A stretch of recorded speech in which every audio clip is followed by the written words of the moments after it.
Ako si Padre Juan de la Cruz Herrera, at sa loob ng mahigit 20 taon, ang buhay ko ay umiikot lamang sa 3 bagay: panalangin, paglilingkod, at pananampalataya. Nakapunta na ako sa mga lugar na halos walang daan, naghatid ng ebanghelyo sa mga bundok na balot ng ulap at sa mga disyertong niluluto ng araw. Nabinyagan ko ang mga sanggol, sinamahan ang mga mamamatay, at nakinig sa daing ng mga pusong basag sa loob ng kumpisalan. Subalit, walang nakapaghanda sa akin sa kung ano ang magsisimula sa isang tahimik na hapon sa isang simpleng sakristya. Setyembre iyon. Mabigat ang ulap sa kalangitan ng lungsod ng Mexico, at ang liwanag ay tila kinukulong ng papalapit na ulan.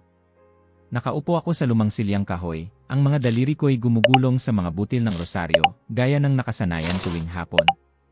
Tahimik. Walang ibang tunog kundi ang mahinang tiktik ng orasan sa dingding. Ngunit bigla may nagbago.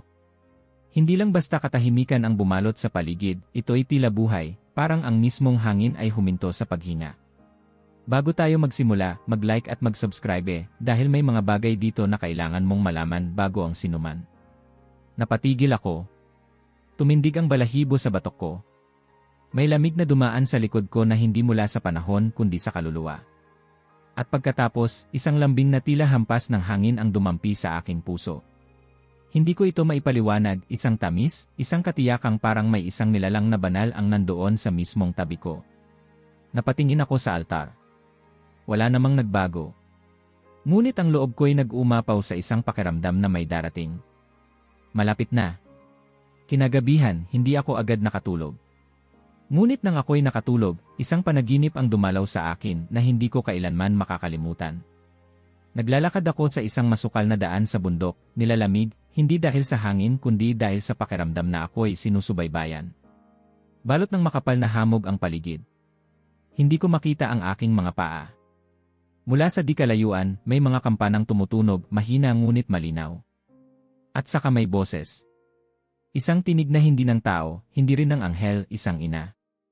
Juan ng Cruz, anang tinig. Anak, kailangan kita. Sa lugar kung saan lumalago ang anino, at unti-unting namamatay ang pananampalataya, naroroon ang aking mga anak na umiiyak. Ipagtanggol mo sila. At ipagtatanggol kita. Pagbangon ko kinabukasan, basa ang mga pisngi ko. Hindi iyon basta panaginip. Ramdam ko sa puso ko, ito'y paanyaya, o marahil isang utos. 3 araw ang lumipas. Isang liham mula sa obispo ang dumating. May selyo ng Arkidiyosesis. Binuksan ko ito, at nang mabasa ko ang nilalaman, tila bumulusok ang mundo ko sa isang panibagong yugto. Padre Juan, sulat ng obispo, isinama kita sa panalangin, at naramdaman kong ikaw ang tinatawag ng Diyos para sa isang misyon. Ikaw ang inihirang upang maglingkod sa bayan ng San Miguel de las Sombras. Natigilan ako. San Miguel de las Sombras. Isang pangalan na ngayon ko lang narinig, ngunit tila matagal ko nang kilala. Sa ilalim ng sulat, may isang huling linya na halos hindi ko mabasa dahil sa nanginginig kong kamay. Ang bayang ito ay nangangailangan ng tagapagtanggol ng mahal na ina. Naway samahan ka ng Birheng Maria. Wala akong sinabi. Tahimik kong ibinaba ang liham. Ang puso ko'y pumipintig ng matindi. Nang gabing iyon, muling bumalik ang panaginip. Ngunit sa pagkakataong ito, mas maliwanag. Mas tahimik. At mas matapang ang kanyang tinig. Kung saan umaapoy ang galit, sabi ng tinig, ako'y nandoon. Kung saan kanila gustong sirain, doon kita babalutin ng aking manta. Kinabukasan, nagsimula na akong mag-empeke. Sa isang lumang maleta, isinilid ko ang aking Biblia, brebyaryo, mga kasuotan sa misa, at isang maliit na card ng Birheng Maria, isang imahe na kasama ko mula nang ako'y naordinahan. Hinalikan ko ito bago ko inilagay. Samahan mo ako, ina, ang aking dasal. Habang papalapit ang araw ng pag-alis, may kung anong bigat sa bawat yapak ko. Hindi takot. Hindi ka ba? Isa itong pakiramdam ng paghakbang papunta sa isang bagay na hindi na mababawi. Sa araw ng pag-alis, tila buong lungsod ay tahimik. Ang mga parokyano ko'y nagpaalam na may halong pag-aalala at respeto. May ilan pang ang napaluha.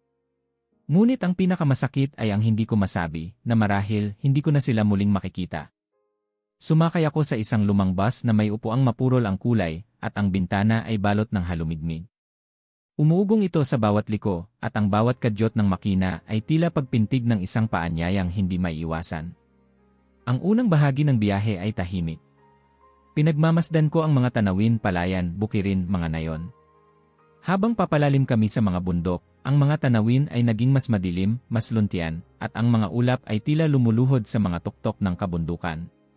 Sa isang maliit na hintuan, bumaba ako upang bumili ng tinapay. Sa gitna ng pamilihan, isang matandang babae ang lumapit sa akin. Ang kanyang mga mata ay tila basag na salamin, mapanghusga, ngunit may lalim na hindi mo maitatanggi. "Padre," sabi niya sa akin, "pupunta ka sa anino, hindi ba?" Napatigil ako. Hindi ko siya kilala. Wala akong binanggit. "Mag-ingat ka." Ang lupaing iyon ay matagal nang sarado sa langit. Ngunit may gumagalaw. May bumabalik. At ang mga mata ng gabi ay nagmamasid. Bago ko pa siya masagot, tumalikod siya at naglaho sa gitna ng mga tao. Parang usok. Parang panaginip. Pagbalik ko sa bus, hindi na ako mapakali. Hindi dahil sa takot kundi dahil sa pakiramdam na isa-isa nang tumutugma ang mga piraso ng isang larawang hindi ko pa buo.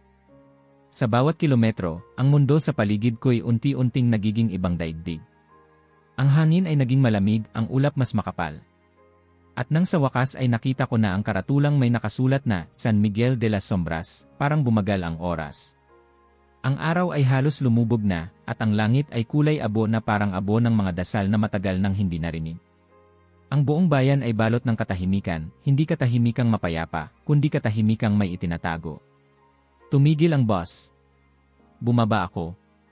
Isang matandang babae ang naghihintay sa paanan ng simbahan. "Ako si Donna Ins, Anya. Ako ang tagapag-alaga ng parokya." "Halika, Padre. Malamig dito, hindi lang sa panahon." Nang pumasok ako sa parokya, ramdam ko ang bigat ng lugar. Ang mga pader ay tila may bahid ng panalangin at pag-aalinlangan. Ang bawat anino ay tila may matang nakatingin. At sa unang gabing iyon, habang nag-iisa ako sa aking silid, nakaluhod sa harap ng altar, tinanong ko ang sarili. Ano ba talaga ang aking nilalakad?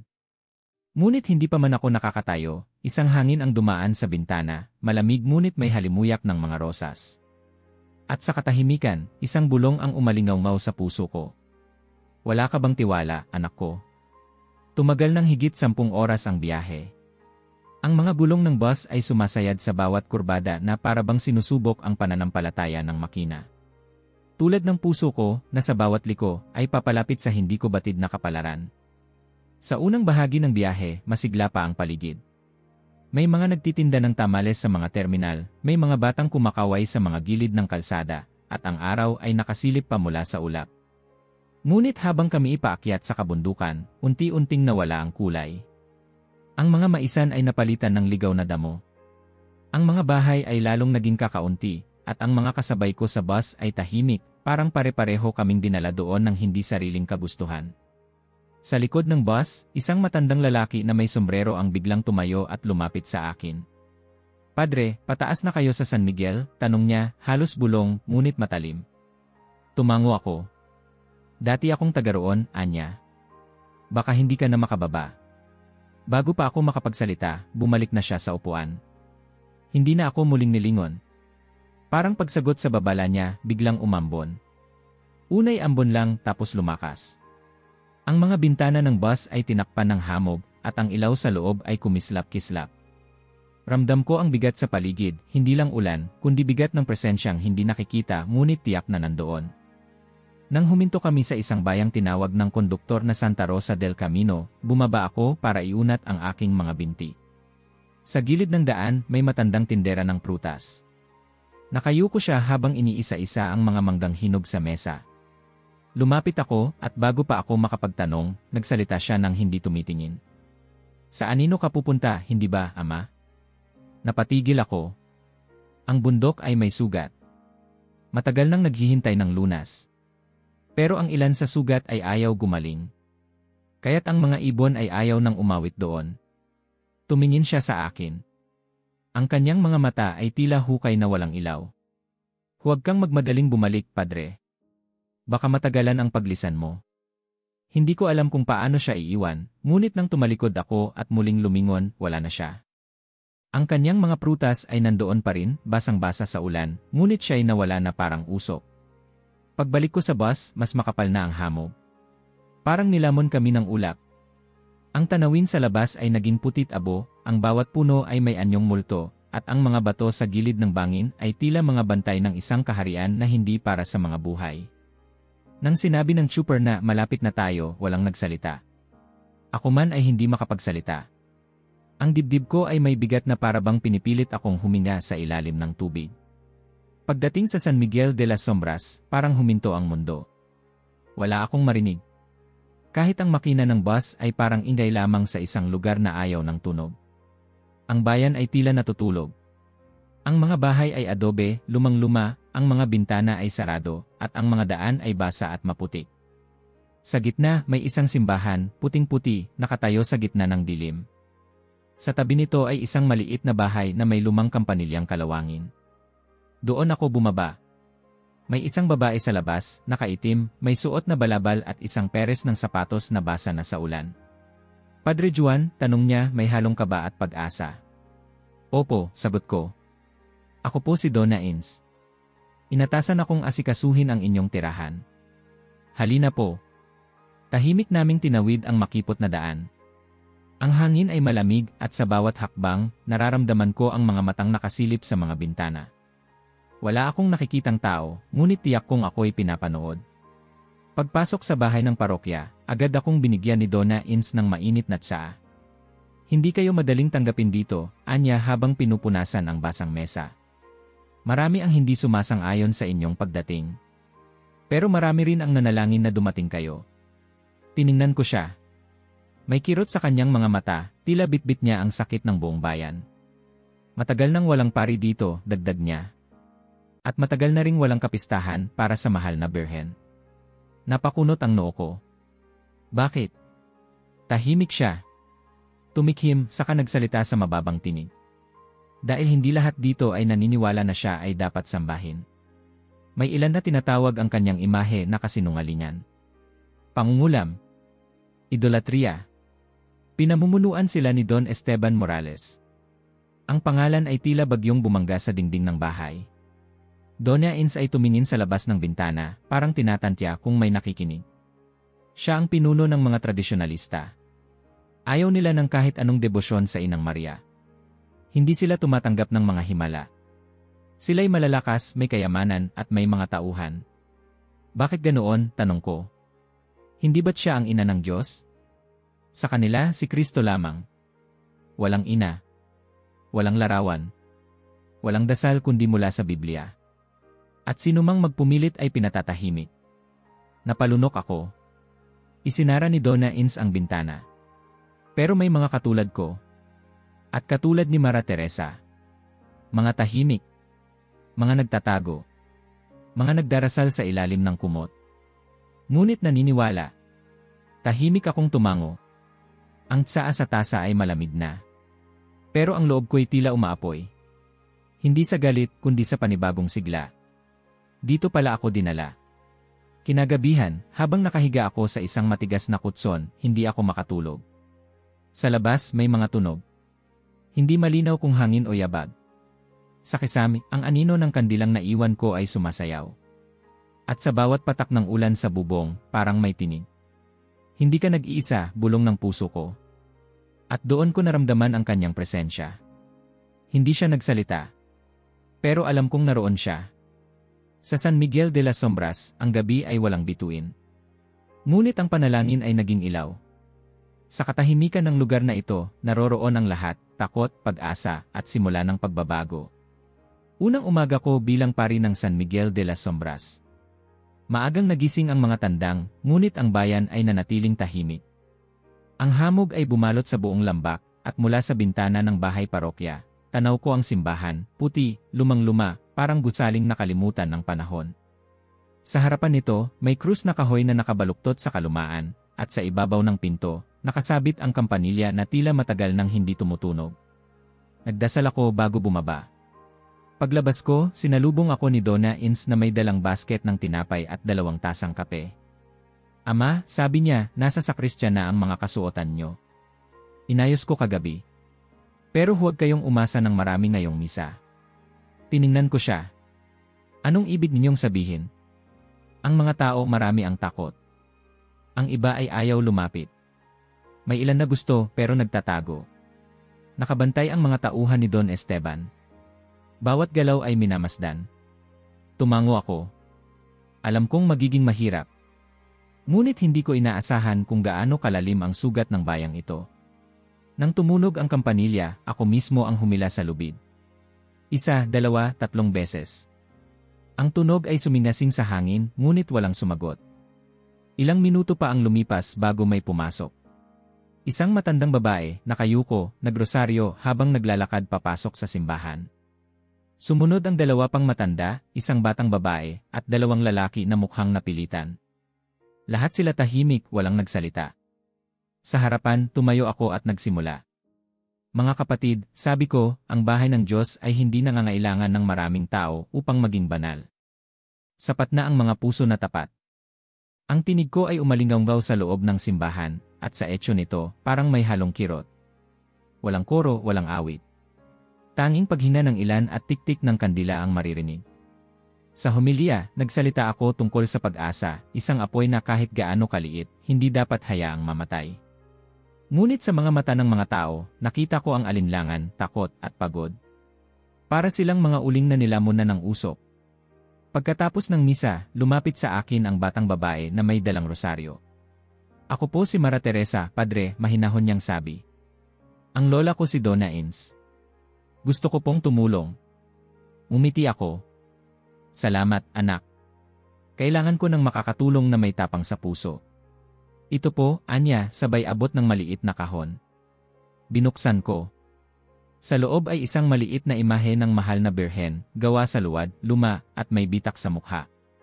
Tago po ito sa loob ng aparador namin, sabi niya. Simula nang sunugin ng mga tauhan ni Don Esteban ang kapilya, bawal na po ito. Pero hindi ko po kayang itapon.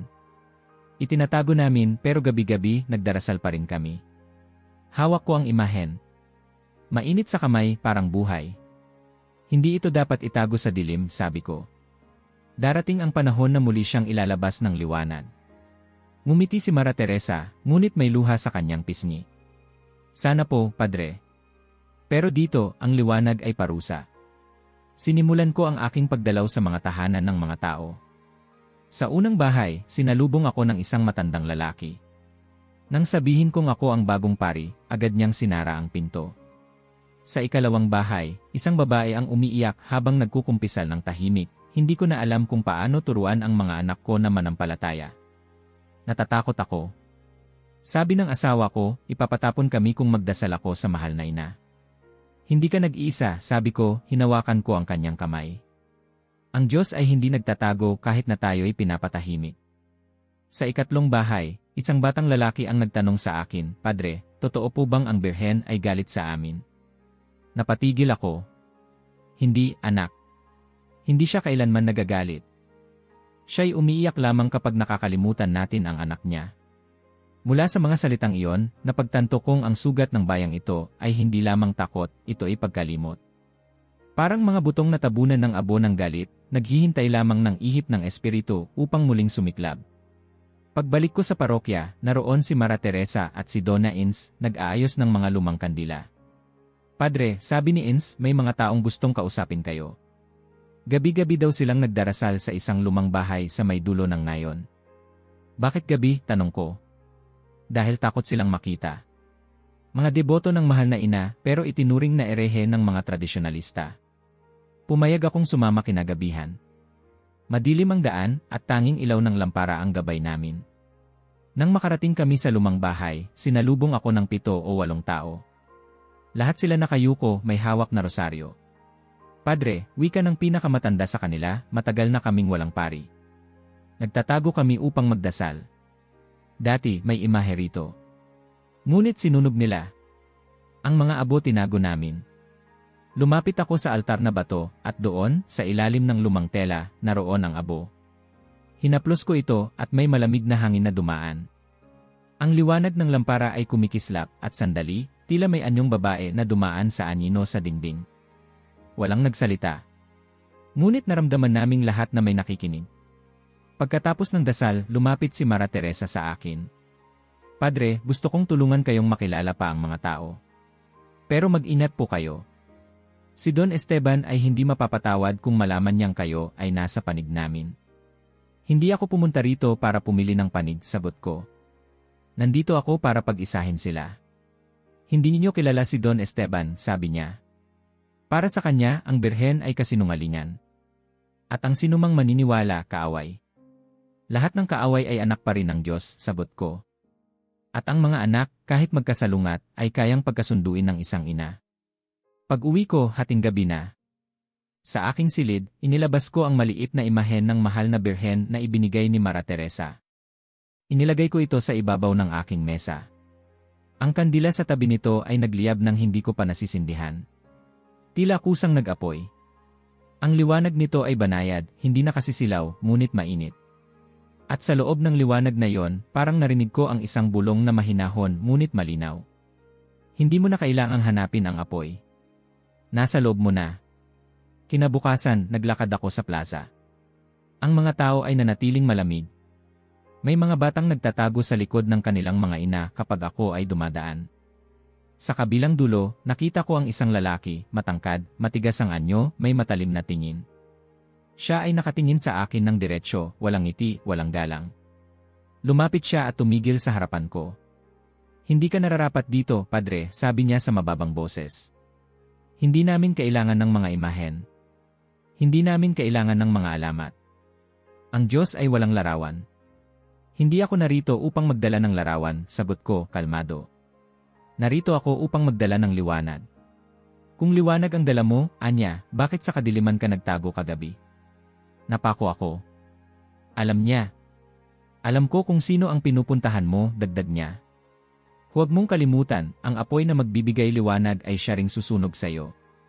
Lumayo siya. Ang mga tao sa paligid ay lumingon, tahimik.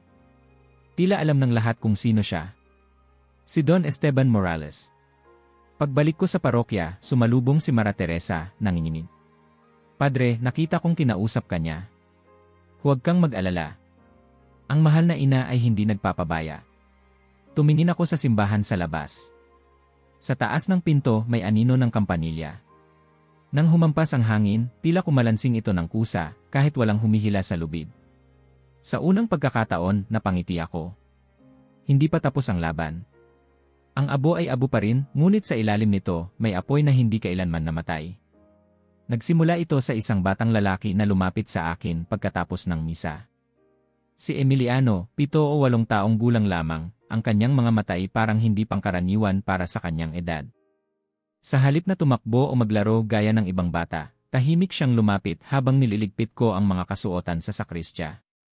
Padre, Anya, mahina, kagabi po, nanaginip ako na kayo ay nakatayo sa gitna ng apoy. Pero hindi kayo nasunog. May babae pong nakaputit may balabal na asul. Tinakpan niya kayo ng balabal niya. Hindi po kayo nasaktan. Napahinto ako. Ang puso ko'y parang tinapik ng isang kamay na malamig at malambot. Saan mo siya nakita? Tanong ko. Sa langit, sagot niya. Pero hindi siya lumilipad. Para siyang liwanag na may mukha ng isang mama pero mabait. Hindi po ako natakot. Pinilit kong ngumiti. Salamat sa pagkwento mo, anak. Ngunit ang loob ko'y hindi matahimik. Ang panaginip ng batang iyon ay tila eksaktong larawan ng pakiramdam ko nitong mga nakaraang araw na may apoy na papalapit, ngunit may kamay na pumipigil dito. Isang proteksyon. Isang babala. Kinagabihan, habang nagdarasal ako sa maliit na altar ng parokya, bigla kong naamoy ang halimuyak ng mga bulaklak, hindi bulaklak sa mesa, kundi sariwang rosas. Ngunit walang nakabukas na bintana at wala akong nakikitang bulaklak. Mula sa kaliwang bahagi ng altar, isang liwanag ang sumilay, mahina ngunit buhay, dumarampi sa dingding gaya ng buwan sa tubig. Pumikit ako. Ang dasal ko ay tuloy-tuloy, ngunit sa loob ng katahimikan, isang tinig na muli kong narinig. Anak ko, kailan ka magsisimula? Mabilis akong nagmulat. Wala roon ang liwanag. Wala ang amoy. Ngunit ang tanong ay nanatili sa loob ko, paulit-ulit, kumakatok. Nang sumunod na linggo, may isa na namang bata ang lumapit. Si Luz, isang dalagitang anak ng isang mananahi. Sa dulo ng misa, tinapik niya ang braso ko. Padre, sabi ng Birhen, huwag kang matakot sa apoy. Dadaan siya sa unahan mo. Bago ko pa siya matanong, tumakbo na siya palayo. Ang mga ganitong pangyayari ay hindi na madalang. Isang gabi, habang nagdarasal kami ni Mara Teresa at ilang deboto sa isang tagong bahay, biglang lumakas ang hangin. Ang mga kandila ay halos mamatay, ngunit sa halip na mamatay, ang mga apoy ay tila nagsayaw, nagsanib, at nagliwanag ng higit sa normal. Ang mga anino sa dingding ay nagsayaw, at isa sa mga matandang babae ay napaluha. Narito siya, anya, nakaluhod. Nararamdaman ko siya. Hindi na ako nag-alinlangan. Kinabukasan, tinawag ko ang mga tapat sa isang lihim na pagpupulong. Walang maraming salita. Tiningnan ko sila isa-isa, matatanda, kababaihan, ilang kabataang lalaking nahikayat ng kanilang mga ina. Panahon na, sabi ko. Ipagdiwang natin ang araw ng mahal na ina. Tahimik. Hindi sa lihim. Hindi sa takot. Sa araw mismo ng kapistahan, ika-12 ng Disyembre. Padre, si Mara Teresa ang unang nagsalita. Kapag ginawa natin ito, baka may mapahamak. Baka kayo ang unang sunugin, sabi ng isang matanda. Hindi ako humihingi ng kabayanihan, sagot ko. Humihingi ako ng paninindigan. Sapagkat kung hindi ngayon, kailan? At kung hindi tayo, sino? Tahimik silang lahat. Ngunit isa-isa, tumango. Mabigat, ngunit totoo. Nagsimula kaming magplano. Sa gabi, sa mga sulok ng parokya, sa mga likod bahay at silid na walang ilaw. Inayos namin ang mga kasuotan, ang musika, ang mga dasal. Si Mara Teresa ang nangasiwa sa mga kabataan. Ang mga matatanda, namili ng mga bulaklak sa gitna ng gabi. Ako, nagdasal. Humingi ng liwanag. Hiniling na bigyan kami ng lakas. Ngunit sa isang nayon na may mga mata sa bawat bintana, walang lihim na nananatiling lihim. Isang gabi, habang pauwi ako mula sa isang pagdalaw, may narinig akong yabag sa likod ko. Huminto ako. Tahimik. Paglingon ko, isang lalaki ang lumitaw mula sa dilim. Matangkad. Malapad ang balikat. Kilala ko ang anyo bago pa man siya magsalita. Padre, sabi ni Don Esteban, gabi na. Hindi ligtas ang daan para sa mga mapamahiin. Ang liwanag ng panalangin ay hindi nangangailangan ng araw, sagot ko. Umiling siya. Bakit mo ginagawa ito? Hindi mo sila matutulungan. Masisira mo lang sila. Masusunog ka rin nila. Hindi ako pumunta rito para matakot, sabi ko. Pumunta ako para magsilbi. Lumapit siya, halos magkatapat na ang mukha namin. Kung ipilit mo ang kapistahan na yan, ikaw mismo ang magbibigay ng apoy sa sarili mo. Kung ang apoy ay magiging liwanag para sa mga nawawala, marapat lamang. Napatawa siya, isang maikli, malamig na tawa. Malalaman natin kung gaano katibay. Lumakad siyang palayo at naiwan akong nakatayo sa gitna ng gabi. Ngunit sa loob ko, walang panginginig. Sa halip, may apoy, hindi mula sa galit, kundi mula sa paninindigan. Kinabukasan, natanggap ko ang unang babala. Sa harapan ng simbahan, isang sako ng abo ang iniwan, at sa ibabaw nito, isang papel na may sulat kamay. Sa mga sumasamba sa sinungaling, wala kayong lugar dito. Ipinakita ko ito sa mga deboto. Wala akong sinabi. Itinapon ko ang papel sa apoy ng kandila, at sa pagsunog nito, isang matandang babae ang nagsalita. Mas matagal pa sa kanila ang pananampalataya namin. Hindi nila ito kayang sunugin. Ang araw ay lalong bumibigat habang papalapit ang ika-12 ng Disyembre. Ang mga gabi ay lalong lumalamig. Ang mga tao sa nayon ay parang multo, ang iba'y lumalapit at bumubulong ng suporta, ang iba na may umiiwas ng tingin. Sa misa ng linggo, halos walang dumalo. Ngunit sa bawat dasal ko, ramdam kong may lumalapit. May presensya na hindi kayang saktan ng galit ng tao. Isang hapon, habang naglalakad ako sa plaza, isang batang babae ang kumapit sa aking kamay. Padre, sabi po ng Birhen, narito na siya. Huwag kayong umatras. At pagkatapos ay tumakbo siyang muli. Sa loob ng simbahan, sa altar, minsang napansin kong may kumikislap sa gilid ng tabernakulo. Lumapit ako. Wala naman. Ngunit ang amoy ng rosas ay hindi umaalis. Sa gabi, minsan habang nagdarasal ako, tila may kamay na dumampi sa balikat ko, mainit, magaan, ngunit tiyak na totoo. Hindi ako nag-iisa. At hindi na rin nila ako kayang patahimikin. Sa huling pulong ng mga deboto, bago ang kapistahan, tumayo si Mara Teresa at nagsalita. Padre, handa na kami. Kahit ano pa ang mangyari, magpaparangal kami. Kahit kapalit ng buhay namin. Wala nang kailangang sabihin. Tumayo ako at itinuro ang langit. Hindi pa ito ang dulo. Ngunit ito ang simula ng liwanag. Hindi ako makatulog. Ang bawat gabing lumilipas ay parang isang buwang pasan sa likod. Ang katahimikan ay hindi nakakaaliw kundi mabigat, tila may mga matang nakatanaw sa bawat sulok ng parokya. Ang kandilang naiwan kong sindi tuwing gabi ay hindi lang para sa liwanag kundi para sa tapang. Sa bawat sindi nito, kinakausap ko ang sarili, hanggang kailan ka magtatago sa takot, Juan? Lunes ng madaling araw, 2 araw bago ang itinakdang misa, napilit akong bumangon. Sa loob ng simbahan, walang ibang ilaw kundi ang mumunting apoy sa tabi ng tabernakulo. Lumuhod ako sa malamig na sahig. Ang dasal ay hindi galing sa utak kundi sa bituka, sa puso, sa lugar ng kaluluwa na tinatamaan ng matinding tanong. Panginoon, narito ako, ngunit hindi ko alam kung handa ako. Kung ang kabayanihan ay susi, ako'y marupok. Ngunit kung ang pananampalataya ay sapat, naway maging kasangkapan ako, kahit ang katawan ko'y masira.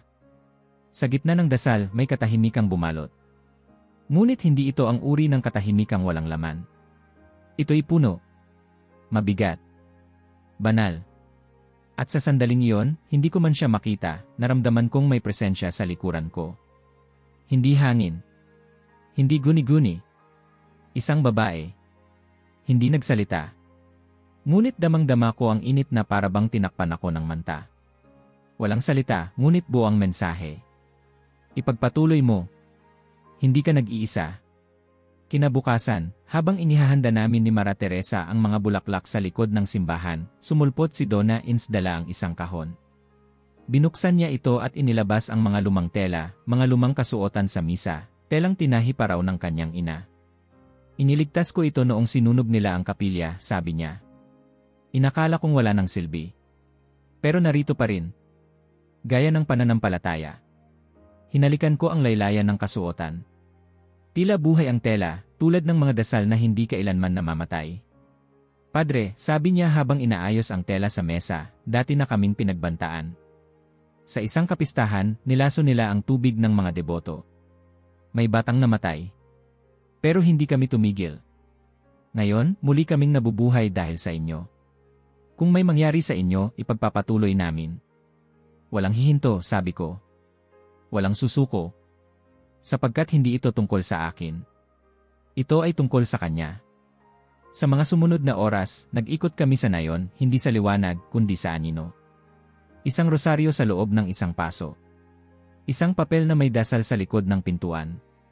Isang kandila sa ilalim ng kama. Ang buong San Miguel ay may 2 mukha, isang mukhang takot at isang mukhang paninindigan. At pareho silang nabubuhay sa parehong puso. Habang abala kami sa paghahanda, kumakalat din ang usap-usapan. May nagsasabing may mga kalalakihang naghahanda ng armas. Ang ilan ay nagsimula ng magbantay sa labas ng simbahan. May isang gabi, tinapunan ng bato ang bintana ng bahay parokya. Tumama ito sa kahoy, hindi sa salamin. Pero ang ingay nito'y parang sigaw ng babala. Padre, gusto nila kayong takutin, bulong ni Mara Teresa. At baka hindi lang takutin. Hindi nila kayang takutin ang ipinagkatiwala na ang sarili sa kalooban ng Diyos, sagot ko. Ngunit sa totoo lang, may panginginig sa boses ko. Gabi bago ang misa, nagtipon ang maliit na grupo sa sakristya. 30 kami.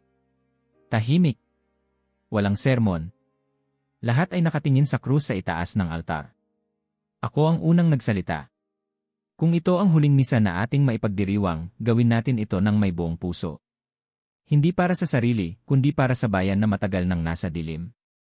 Huwag nating ituring ito bilang pagsalungat sa sinuman, kundi pagtindig para sa katotohanan. Ang ating ina ay narito. Siya ang ating lakas. Padre, bulong ni Donna Ins, handa na ang simbahan. Pinalinis ko ang altar. Inilagay ko ang mga bulaklak sa ilalim, gaya ng dati. Tumango ako. Bukas, tatayo tayo hindi bilang mga takot, kundi bilang mga anak na muling bumabalik sa kandungan ng ating ina. Pag-uwi ko sa kwarto, hindi na ako nagbihis. Umupo ako sa harap ng altar, tinitigan ang maliit na imahen ng mahal na birhen. Tahimik akong umiyak. hindi sa takot, kundi sa bigat ng damdamin. Sa dami ng taong umaasa. Sa posibilidad ng pagkawasak. Sa pananabik na makita ang liwanag na matagal nang inaasam. Bago ko ipikit ang mga mata, binigkas ko ang mga huling salita ng aking panalangin. Ama, kung ito ang aking kalbaryo, naway maging daan ito ng kanilang muling pagkabuhay. Sa labas, tahimik ang gabi. Ngunit sa hangin parang may paalala. Bukas, usad ang kasaysayan. Ika-12 ng Disyembre. Ang araw ay sumikat na tila mabigat, parang alam nitong may mangyayari. Tahimik ang buong nayon, ngunit sa ilalim ng katahimikan, may pintig tulad ng tambol na bumabalot sa dibdib. Ang simoy ng hangin ay malamig at tuyo. Walang ibong umaawit. Walang batang tumatakbo. Lahat ay naghihintay. Sa loob ng simbahan, ang altar ay maayos na, ang mga bulaklak ay nakapwesto sa paligid ng tabernakulo. Si Mara Teresa ay nakasuot ng puting bestida, hawak ang isang kandilang may laso. Si Donna Ins ay nasa likod, paluhod na nagrorosaryo. Ang mga tao'y pailan lang na dumating, pasilip-silip, paunti-unti, parang mga aninong unti-unting tumatapang sa liwanag. Hindi ko alam kung ilan kami. Marahil 30, marahil 50. Ang iba'y nakabalabal, ang iba'y may takip ang mukha. Ngunit lahat ay may bitbit, hindi armas, kundi pananampalataya. Tumayo ako sa harap ng altar. Sa puso ko, walang kaba. Tanging katiyakan. Binuksan ko ang misa sa pangalang Ama, Anak at Espiritu Santo. Mga anak, sabi ko sa homilya, matagal nang tahimik ang lugar na ito. Ngunit ang pananahimik ay hindi tanda ng pagkatalo. Tanda ito ng paghihintay. Ngayon, hindi tayo humihingi ng himala. Tayong lahat ang magiging himala. Sa ating pagtindig, muling babalik ang pag-ibig na sinubukang sunugin ng galit. Ngunit bago ko pa matapos ang huling linya, may sumabog na sigaw mula sa labas. Lumabas kayo! Tumigil ang lahat. Ang pintuan ay biglang bumukas. Pumasok ang 8 kalalakihang may dalang sulo at kahoy na baston. Sa gitna nila, si Don Esteban, may suot na ameranang itim, ang matay puno ng apoy na hindi banal. Ano itong pinaggagawa ninyo? Sigaw niya. Walang puwang ang pagsamba sa huwad dito. Isang sulo ang ibinato sa gitna ng simbahan. Tumama ito sa isang bangko, agad itong nagliyab. Ang mga tao'y nagsigawan, ang iba'y lumuhod sa takot, ang iba na may niyakap ang kanilang mga anak. Lumapit sila sa akin, at bago pa ako makakilos, hinablot ako ng 2 lalaki. Padre Juan de la Cruz, sabi ni Don Esteban, ikaw ang dahilan ng kasalanang ito. Dadalhin ka namin sa plaza. Hayaan mong ang tunay na liwanag ang magturo kung sino ang totoo sa atin. Hindi ako lumaban. Habang nilalabas nila ako, naririnig ko ang iyak ng mga kababaihan, ang sigaw ni Mara Teresa, at ang tinig ni Donna Ins na paulit-ulit na nagrorosaryo. Dios te salve, Maran. Sa gitna ng plaza, naghihintay ang krus na kahoy. Luma. Baluktot. Tila matagal nang hindi ginamit ngunit sadyang inilaan para sa araw na ito. Pinilit akong ihiga roon. Ipinulupot ang lubid sa aking mga pulso, sa aking mga paa. Ramdam ko ang gaspang ng kahoy, ang amoy ng alkitran, ang bigat ng paningin ng mga taong nasa paligid. Makinig kayo, sigaw ni Don Esteban sa mga tao. Ito ang halimbawa ng huwad na propeta. Siya'y nagdala ng kasinungalingan, ng imaheng hindi Diyos, at ngayon, siya ay haharap sa parusa. Lumapit siya sa akin. Kung tunay ang iyong ina, iligtas ka niya. Umiti ako. Ang ina ay hindi sumasagip sa takot. Siya ay sumasama sa mga pinili. At ngayon, kasama ko siya. Tumalikod siya at itinuro ang sulo sa isa sa kanyang tauhan. Simulan na ang paglilinis. Ang apoy ay inilapit sa paanan ng krus. Sumiklab ang dayami, sumunod ang kahoy. Ang init ay mabilis. Ramdam ko ang pagsingaw ng alkitran, ang paggapang ng init sa aking talampakan, pataas. Ngunit hindi ako sumigaw. Sa puso ko, isang pangalan lamang ang binibigkas. Mara. At sa gitna ng init, sa gitna ng sigawan, sa gitna ng takot, may liwanag. Mula sa itaas ng simbahan, mula sa langit na wala mang ulap ay biglang nagdilim, bumaba ang isang sinag ng liwanag na parang espada. Lahat ay napatigil.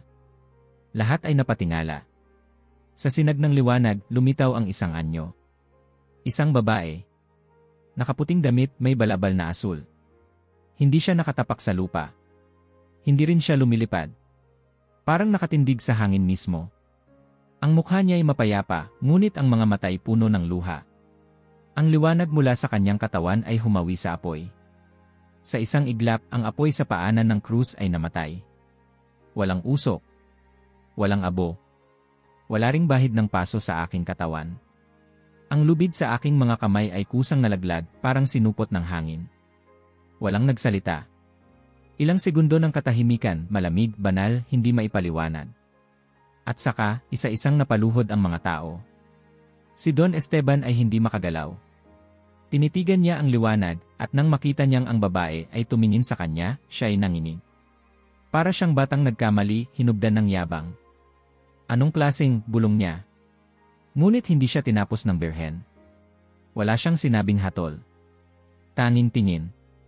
At sa tingin na yon, bumagsak si Don Esteban sa kanyang tuhod at napahagulhol. Ako'y nagkamali, iyak niya. Ina, patawarin mo ako eh. Ang mga tao'y lumapit sa akin.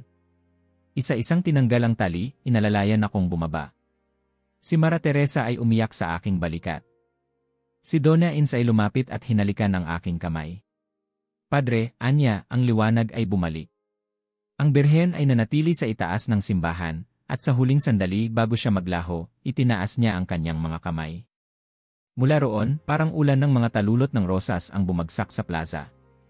Walang amoy ng sunog, walang alabok ng galit. Tanging bango at init na parang yakap. Ang misa ay hindi natapos sa simbahan. Ngunit nagsimula ito sa puso ng bawat isa. Ang liwanag ay nanatili sa ibabaw ng simbahan ilang sandali pa matapos maglaho ang birhen. Walang umalis sa plaza. Walang kumibo. Tila baga ang buong nayon ay pinatigil ng mismong hininga ng langit. Ako'y nakaupo pa rin sa paanan ng krus, basang-basa ng pawis, ngunit hindi ng sunog. Ang kahoy na dapat sana'y naging abo ay nanatiling buo. Ang mga talulot ng rosas ay kumapit sa aking damit, sa buhok, sa lupa, sa mga palad ng mga bata't matanda. Parang piraso ng langit na nahulog sa lupa. Si Don Esteban, dating tuwid ang likod, ngayon ay nakaluhod, nanginginig, at ang mga palad niya ay nakakapit sa lupa na tila humihingi ng tawad sa mismong lupaing pinatigas ng kanyang galit. Sa tabi niya, si Mara Teresa, lumapit at tahimik na lumuhod. Hindi bilang panalo, kundi bilang kapatid. Tumingala si Esteban, at sa boses na basag ng taon ng galit, tinig ng batang lalaking muli niyang natagpuan sa sarili, nagsalita siya. Ako'y humihingi ng tawad kay Padre Juan at sa mahal na ina. Sa inyo lahat. Sa bayan na pinatahimik ko ng galit, ng takot, ng kasinungalingan. Ako'y bulag ngunit ngayon, ako'y muling nakakita. Walang sumagot sa una. Tila hindi pa rin matanggap ng marami na ang haliging matigas ng kanilang takot ay ngayon ay isa na ring durog na tao. Ngunit sa katahimikang iyon, isang matandang babae ang lumapit at niluhuran siya. Inilagay niya ang kamay sa balikat ni Esteban. Patawad ay hindi hinahanap. Ito'y ibinibigay. At pagkatapos, si Mara Teresa, sa unang pagkakataon mula noong araw ng kanyang unang kumpisal, niyakap ang kanyang kapatid. Mahigpit. Walang salita. Wala ring luha sa kanyang mata kundi lakas. Ang mga tao'y tila tinapik ng espiritu. Isa-isa, ang mga dating magkakagalit ay lumapit sa isa't isa. Isang matandang lalaki at ang kanyang hipag na hindi nag-usap ng 20 taon, nagyakap. Isang inang iniwan ng kanyang anak dahil sa sigalot sa pananampalataya, ngayon ay muling yakap ang binatang hindi na niya akalaing babalik. Sa gitna ng plaza, walang sermon. Tanging katahimikan. Ngunit ito'y katahimikang may tunog, tunog ng pusong muling tumitibok para sa kapwa. Para sa pag-unawa. Padre, lumapit sa akin si Mara Teresa, ngayon ko lang po siya muling yakap mula noong ako'y 10 taong gulang. Tumingin ako sa kanya. Hindi ikaw ang nawala. Siya. Ngumiti siya. Ngayon, pareho na kaming bumalik. Nang dumilim ang langit, ang simbahan ay muling nabuhay. Wala nang takot. Wala nang pagdududa. Ang mga pinto ay nakabukas, ang mga ilaw ay sinindihan, at ang mga tao ay nagdala ng mga kandila, mga bulaklak, at mga rosaryo na matagal nang nakatago. Ang altar, minsang nadumisan, ay muling nilinis. Ang telang sinunog, ngayon ay pinagtahi-tahi muli ng mga mananahi. Sa gitna ng altar, isang kahoy na pedestal ang inilagay, at sa ibabaw nito, ang imahen ng mahal na birhen, ang luma, basag na bersyon na itinatago ni Mara Teresa sa ilalim ng kama, ay dinala at inilagay. Nang mailapag ito, walang nagsalita. Ngunit lahat ay lumuhod. Si Donna Ines ay dumating na may dalang lumang insensaryo. Sinindihan niya ito, at ang usok nito ay umakyat, paikot sa altar, at sa amoy nito, para bang bumalik ang mga dasal ng nakaraan. Matagal na siyang naghihintay sa atin, bulong ng isa. Hindi siya umalis. Tayo ang lumayo, sagot ng matanda. Ang misa ay muling ipinagpatuloy, ngunit hindi ito misa ng takot. Ito'y misa ng tagumpay, ng pagbalik, ng pagtanggap. Ang mga awit ay bumalik. Ang mga tinig na dating tahimik ay ngayon umaawit ng buong tapang. Dios te salve, Reina my Madre. Sa loob ng simbahan, ako'y tumayo sa harap ng altar, tinitigan ang imahe ng Birhen. Ang himala, bulong ko, ay hindi ang apoy na namatay, kundi ang galit na nawala. Ang katawan ko ay hindi sinunog. Ngunit higit pa roon, ang puso ng bayan na ito ay muling nabuhay. Pagkatapos ng misa, si Don Esteban ay hindi umuwi. Sa halip, siya'y nanatili sa gilid ng simbahan, nagwalis, nag-ayos ng mga upuan, tahimik, walang pilit. May ilan pang lumapit sa akin. Padre, maaari ba kaming tumulong bukas? Padre, maaari po bang kumpisal sa wakas? Padre, may anak po ako, gusto ko po sanang pabinyagan siya. Matagal ko na pong pinangarap ni. Isa-isa, parang ulan sa tuyong lupa, bumabalik ang pananampalataya. Hindi dahil sa takot.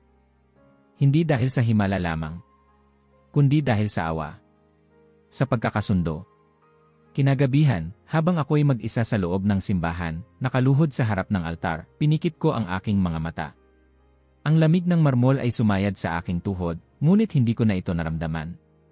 Sa harap ko, ang imahe ng Birhen ay tila mas buhay kaysa kailanman. Mara, bulong ko, hindi ko ito nagawa. Ikaw ang gumawa. At sa katahimikang iyon, muli kong naamoy ang pabango ng mga rosas. Ang amoy ng presensya. At muli, narinig ko ang tinig, hindi mula sa labas, kundi sa loob mismo ng puso ko. Ang tunay na milagro ay hindi laging nakikita. Minsan, ito'y yakap. Minsan, ito'y tawad. At minsan, ito'y pag-amin ng kasalanan.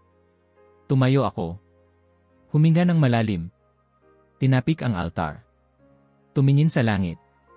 Salamat, bulong ko. Salamat sa pagbabalik.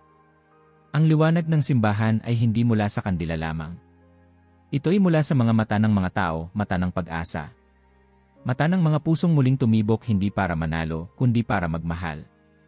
Lumipas ang mga buwan. Ang hangin ng San Miguel de las Sombras ay hindi na mabigat. Ang katahimikan na dating punang takot ay naging katahimikan ng panalangin.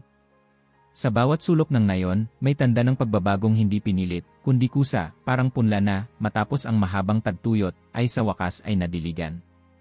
Ang plaza na minsang lugar ng pagpapako, ngayon ay naging daan ng mga prosesyon. Araw ng Miyerkules at Biyernes, mga bata at matatanday naglalakad bitbit ang mga kandila at bulaklak, umaawit ng Bendita Sis, Mara. Ang mga bahay na dati may saradong bintana ay ngayon box, may mga imahen ng Birhen na nakapwesto sa gitna ng sala. Ang mga pinto'y box hindi lang sa hangin, kundi sa isa't isa. Ang simbahan, minsang sugatan, ay muling ipinanganak. Ang mga sirang kisam ay inayos ng mga kalalakihang dating hindi pumapasok sa loob. Ang mga bangkong natumba ay pinakintab ng mga kabataang minsan ay tinuruan ng takot. At si Don Esteban Morales, ang dating Panginoon ng Dilim, ngayon ay isa sa mga una't huling umaalis tuwing misa. Tahimik siyang nagwawalis, nag-aayos ng bulaklak, nagpapalinis ng kandila. Walang sermon. Walang paliwanag. Ngunit ang bawat kilos niya ay nagsisigaw ng pagsisisi. Minsan, habang pinupunasan niya ang altar, lumapit siya sa akin, hawak ang isang maliit na martilyo at pak. Padre, anya, maraming taon kong ipinako ang takot sa mga puso nila. Hayaan niyo naman ngayon, ako naman ang pako ng pananampalataya. Wala akong naisagot. Tinapik ko lamang ang kanyang balikat. Ang salita ay wala na sa bibig, nasa gawa na. Dumami rin ang mga bisita. Mula sa Karatigbayan, may mga naglalakad patungo sa San Miguel upang makapagdasal sa harap ng imahen ng Birhen, yaong luma, basag, at hindi kailanman naitago ng takot. Ang kanyang mukha, bagamat may lamat, ay tila lalong naging makapangyarihan. Sa bawat basag ay may kwento. Sa bawat bitak may biyaya. Maraming beses kong tinanong ang sarili ko kung ano ba talaga ang nangyari. Hindi ko kayang ipaliwanag ang liwanag na bumaba noon. Hindi ko kayang idetalye ang milagro ng apoy na hindi nanakit. Ngunit mas lalong hindi ko kayang ipaliwanag kung paanong ang mga puso ng mga taong ito, na dating puno ng galit, takot, at yabang, ay ngayoy payapa. Doon ko napagtanto, hindi ako ang gumawa ng milagro. Isa lamang akong tubo ng tubig. Hindi ako ang tubig. Sa gabi ng aking ika-6 na buwan sa San Miguel, naupo ako sa gilid ng altar, hawak ang isang pluma't papel. Inilapat ko ang dulo ng pluma sa papel, at nagsimulang sumulat ng liham para sa obispo. Kagalang-galang na obispo. Marahil ay nagulat kayo sa balita ng mga naganap dito sa San Miguel de las Sombras. Ako rin po'y hindi makapaniwala. Ngunit sa kabila ng lahat ng aking karanasan, masasabi ko pong hindi ako ang may akda ng mga pagbabagong ito. Sa bawat pagdarasal, sa bawat luha, at sa bawat kapatawaran na namutawi mula sa puso ng mga tao, nakita ko ang presensya ng Inang Mahal. Siya ang tunay na paririto. Ako'y naging saksi lamang. At sa aking pagiging saksi, ako'y natutong hindi lang mangaral, kundi makinig. Hindi lang magdasal, kundi umiyak. Hindi lang magturo, kundi magpakumbaba. Huminto ako. Tumitig sa altar. Sa ibabaw nito, ang imahen ni Mara ay nakasindi sa liwanag ng mga kandila. Walang espesyal. Walang engranding dekorasyon. Ngunit sa simpleng ayos na yon, naroon ang espiritu. Nagpatuloy ako sa sulat. Kamakailan, may batang babae na lumapit sa akin. Sabi niya, "Padre, sa tingin mo po ba, naririto pa rin ang mahal na birhen?" Umiti ako't sumagot, "Bakit mo na itanong?" Sagot niya, "Kasi hindi ko na siya nakikita." Sabi ko sa kanya, "Anak, hindi siya para sa mata lamang. Siya ay para sa puso." Kapag ang puso ay marunong magmahal ng walang kapalit, kapag ang tao ay marunong tumanggap ng sugat ng iba, at higit sa lahat, kapag ang isang bayan ay natutong magpatawad, naroon ang ina. Muli akong huminto at pinatuyo ang tinta. Tiningnan ko ang paligid. Sa labas, ang mga kabataan ay naglalaro sa plaza. May ilan na nag-ensayo ng awit para sa susunod na misa. Si Mara Teresa ngayon ay nag-aaral para maging madre. Si Dona Ins ay patuloy na gumagawa ng tinapay para sa mga peregrino. Si Don Esteban ay sa wakas ay ngumiti. Ang liwanag ay hindi na bumaba mula sa langit. Nasa mga mata na ito ng bawat isa. Nagtapos ako ng sulat. Kung ang tanong ay, nagpakita ba ang mahal na birhen sa San Miguel? Ang sagot ay, ngunit hindi lamang isang beses. Araw-araw. Sa bawat kapatawaran. Sa bawat yakap. Sa bawat pagbangon ng isang pusong dating sarado. Hindi na kailangang makita siya sa ulap. Sapat na ang makita siya sa puso ng tao. Ako'y nagpapasalamat na naging bahagi nito. Hindi bilang tagapagligtas, kundi bilang kasangkapan. At kung bukas, ako'y kunin ng Diyos, ayos lamang. Sapagkat alam kong ang ina ay nananatili. At ang kanyang manta ay nakabalot pa rin sa bayang ito. Pinirmahan ko ang liham, inilagay sa sobre, at iniwan sa mesa. Bago ako pumasok sa silid, muli akong lumuhod sa harap ng altar. Walang hiling. Walang tanong. Tanging pasasalamat. Sa pag-ibig na walang hinihingi. Sa liwanag na dumating sa gitna ng apoy. Sa panahong binuhay ng Inang Mahal ang isang bayan, hindi sa pamamagitan ng ginto o espada, kundi ng dasal, luha, at yakap. Pag-akyat ko sa kwarto, sinara ko ang bintana. Ngunit kahit sarado ang mga tabing, alam kong hindi na kailanman magiging madilim ang San Miguel. Kung naabot mo na ito, mag-iwan ng like at mag-subscribe dahil ang mga balitang tulad nito, ikaw ay dapat. Ang unang nakaalam.